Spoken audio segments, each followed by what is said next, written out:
বাংলায় কথা বললে বাংলাদেশি, পাগড়ি পরে কোন শিখ ধর্মের মানুষ থাকলে সে খালিস্তানি।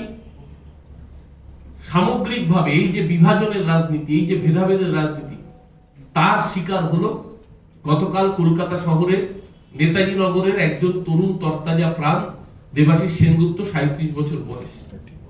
ওর অপরাধ ওই দেশের নাগরিক, ওর অপরাধ ওই দেশের যুবক, ওর অপরাধ ওর কাছে ওর বার্থ সার্টিফিকেট নেই এবং ওর যে ভোটার কার্ডটা রয়েছে সেই ভোটার কার্ডে ওর জন্মের, অনেকেই ভোটার কার্ডে সব ডেটা সবসময় সঠিক থাকে না, পরে এডিট করা হয়, রেকটিফাই করা হয়, তার আবেদন করা হয়। ওর জন্ম প্রকৃত 87 সালে এবং ভোটার কার্ডে যে ইয়ার অফ বার্থ রয়েছে সেটা 91 সাল রয়েছে। অর্থাৎ এই যে মিসম্যাচটা, এইটা ওর মনে একটা আতঙ্কের পরিস্থিতি তৈরি করেছে যে তাহলে আমার কি ডেটাটা অবৈধ, তাহলে কি আমি ভারতবর্ষের নাগরিক থাকতে পারবো না। এই আতঙ্ক যদি একটা মানুষের প্রাণ কেড়ে নিতে পারে। আমরা একজন সহনাগরিক দেবাশিস সেনগুপ্তকে গতকাল হারিয়েছি। আমি জানি না আগামী দিন আর কোনো দেবাশিসকে তো ছাড়িয়ে ফেলতে হবে না তো। আজকে এই প্রশ্নের মুখে দাঁড় করিয়ে দিয়েছে কেন্দ্রের মোদী সরকার আমাদের। আর কত মানুষের মৃত্যু মিছিলের পর এই দানবিক আইন থামবে? আজকে কেন্দ্রীয় সরকারের কাছে আমরা খুব পরিষ্কার করে প্রশ্ন করতে চাই। ঠিক একইভাবে আসামের বুকে আমরা দেখেছি যত মানুষকে অনাগরিক করে রাখা হয়েছে, ডিটেনশন ক্যাম্পে পাঠানো হয়েছে, ডি ভোটার করে রাখা হয়েছে। এখানে তো বারবার করে মানুষ আতঙ্কিত হবেনি।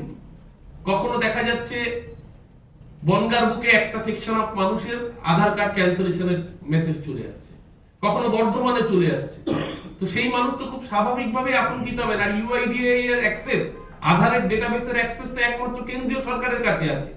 তাহলে সেই অ্যাক্সেস থেকে যদি মেসেজ পাঠানো হয় তাহলে মানুষ আতঙ্কিত হবেন, এটাই খুব স্বাভাবিক। এবং মানুষকে আতঙ্কিত করার জন্য যা যা প্রয়োজনীয় ব্যবস্থা, আমাদেরকে ঘরপোড়া গরু, আমাদের সিঁদুরে মেঘ দেখলে ভয় লাগে, আমাদের শিক্ষা দিয়ে গিয়েছে, আমাদের জন্য আই ওপেনার হয়ে রয়েছে আসাম।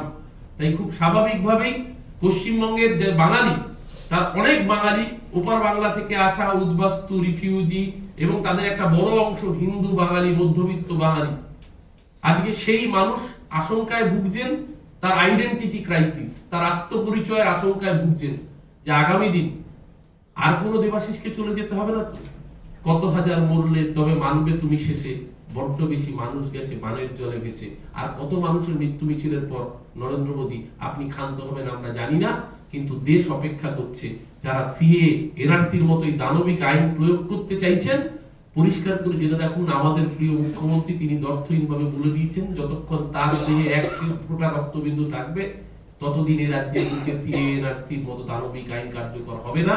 আমাদের প্রিয় নেতা সাংসদ অভিষেক বন্দ্যোপাধ্যায় দর্থহীনভাবে বলেছেন এ রাজ্যের বুকে সিএ, এনআরসি লাগু করতে গেলে সর্বশক্তি দিয়ে তৃণমূল কংগ্রেস সেই আইনকে প্রতিহত করবে, প্রতিরোধ করবে, রাস্তায় নেমে আন্দোলন করবে।